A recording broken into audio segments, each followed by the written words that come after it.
రండి.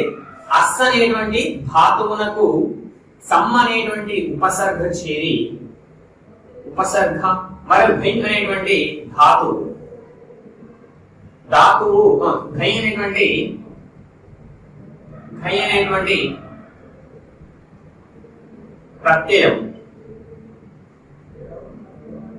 ప్రత్యయం చేరడం వలన సమాసః అనేటువంటి పదం రావడం జరిగింది.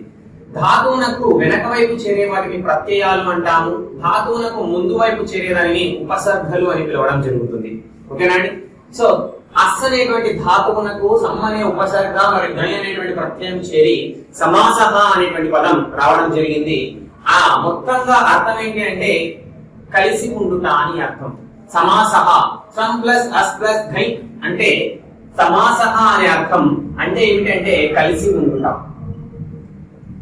ఉండుట అని అర్థం. ఈ విధంగా సమాసం అనేటువంటి పదం రావడం జరిగింది.